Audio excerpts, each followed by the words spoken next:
नमस्कार दोस्तों, मैं हूं काशिका और आपका स्वागत है सियासी सफर में। आज हम बात करेंगे लद्दाख की उस आग की जिसने पूरे देश का ध्यान अपनी ओर खींच लिया। लद्दाख में कल हुआ वो जिसकी किसी को कल्पना भी नहीं। 4 लोग मारे गए, 80 से ज्यादा लोग घायल हैं और लेह की सड़कों पर धुआं और डर दोनों पसरे नजर आए। ये हिंसा क्यों भड़की?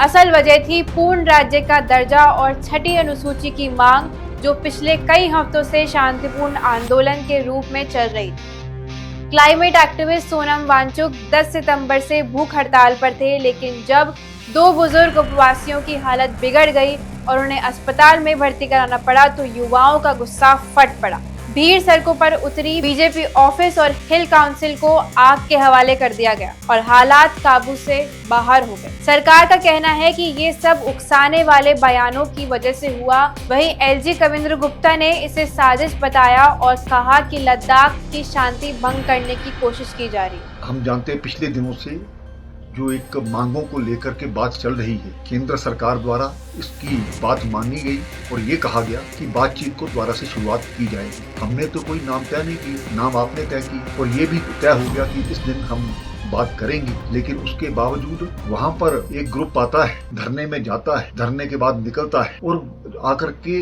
जगह जगह पर आग लग जाती है, पत्थरबाजी होती है। ये लद्दाख की परंपरा नहीं। मुझे आशा ही नहीं, पूर्ण विश्वास कि जो लोग इसके पीछे हैं उनकी जांच तो की ही जाएगी, लेकिन वो इस लद्दाख के शांति व्यवस्था को खराब करने के लिए आए हैं, यहाँ का माहौल खराब करने के लिए आए।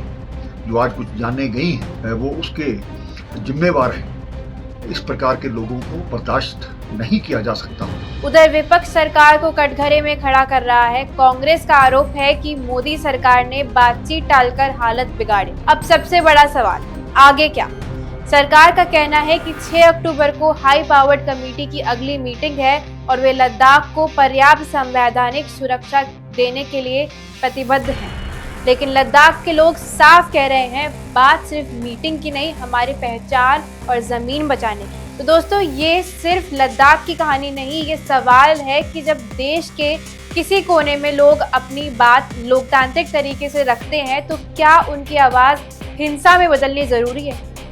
आप हमें बताइए, क्या सरकार को तुरंत स्टेटहुड पर फैसला लेना चाहिए और क्या इस तरह के आंदोलन में हिंसा जरूरी है? आपकी राय हमारे लिए अहम है।